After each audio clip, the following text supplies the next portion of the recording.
આમાં એક 3 મહિના પહેલા આ કામેના ભોગ બનનાર છે એને સ્નેપચેટ એપ્લિકેશન મારફતે એક રાજકોટના ઈસમ સાથે કોન્ટેક્ટ થયેલો. એમાં એની સાથે વલચાવી ફોસલાવી અને એની સાથે સ્નેપચેટમાં વાત કરી, એની સાથે દુષ્કર્મ કરી અને સંબંધો બાંધેલા, અને જેના કામે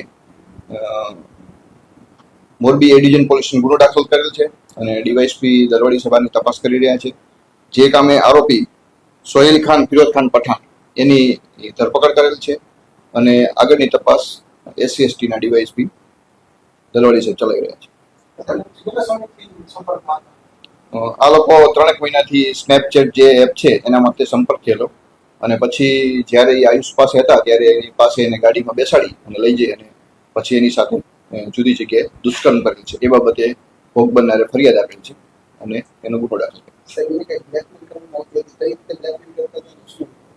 એને ગર્ભિત ધમકીને બધી આવી હતી કે તારું સોશિયલ મીડિયામાં છે હું વાયરલ કરી દઈશ ને કરીશ ને એ રીતના. પછી ફરિયાદીએ પોતે આવીને એની ફરિયાદ ભોગ બનનારે જાહેર કરી. એના કામે તાત્કાલિક કાર્યવાહી કરી, ગુનો દાખલ કરી અને એને લગતા જરૂરી પુરાવા લઈ અને આરોપીની ધરપકડ કરી.